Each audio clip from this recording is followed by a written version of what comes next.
New details on the breaking news today. An attempted terror attack in New York City. Two law enforcement sources telling CNN the suspect, a 27-year-old man, was living in Brooklyn and is of Bangladeshi descent. It all happened today during the morning commute, and it all went down below the Port Authority. The attacker, he is alive in the hospital, and has told police that he made the crude device at his workplace. We're also getting new video showing the moment of the explosion, and CNN's Bryn Gingras, she's here. She's been working all of her sources on this, getting all of this very important reporting. This video clearly, Bryn, is one of the many keys to this investigation. Walk us through what you're hearing from your sources and what it shows. Yeah, it's just one video, Kate, and there's just going to be a lot of video, not only just in the Port Authority, but also from people that were there around the time, in the aftermath, and so on. But what you're seeing here, what your viewers are seeing, I want to sort of paint you a picture. When you talk about the Port Authority, this tunnel sort of connects the Port Authority, which is an avenue over from Times Square, to Times Square. It's a very narrow passageway. So where this bomb was detonated was a very narrow area where people are literally flying back and forth between each other, trying to connect to trains and buses. So I am also hearing from sources that had this bomb gone off as planned, it could have done a lot more damage. And of course, not only because of how narrow that passageway is, the time of day, how many people are trying to get to and from where they're needed to head. So certainly that video is telling of a lot, but police are still learning a lot more, including talking to the suspect right now who's in the hospital injured from the blast. Kate? And that is the most important thing that would be happening right now. Bryn, thank you so much. Much more to come, clearly, as new details are coming out.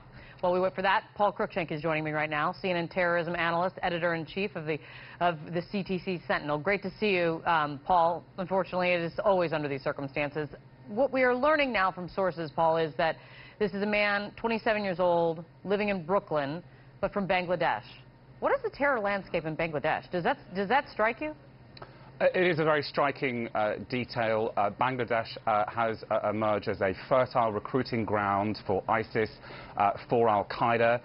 There's been a lot of jihadi militancy there in the past few years. There have been attacks on secular bloggers. There was that ISIS-sponsored attack on a bakery, a cafe in Dhaka, the capital of Bangladesh, in the summer of 2016. ISIS are making inroads over there. There's a lot of jihadi propaganda in Bengali. But what's not clear is really the trajectory of this individual, whether they came from Bangladesh, immigrated from Bangladesh, when they might have done so, or whether they were born inside the United States. But certainly there's a lot of jihadi propaganda in the Bengali language.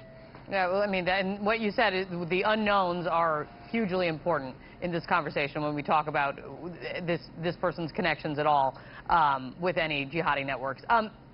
Is there any chatter on jihadi networks about this today? Not yet. No official claim of responsibility, but it has to be noted that this comes just a few days after Al-Qaeda and other jihadi groups called for attacks on U.S. interests after that declaration about Jerusalem from the President of the United States. That is the background music here. Not clear whether this was any sort of inspiration at all.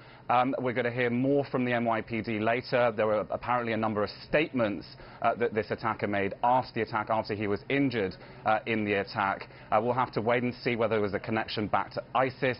There have been several ISIS-inspired attacks in the United States.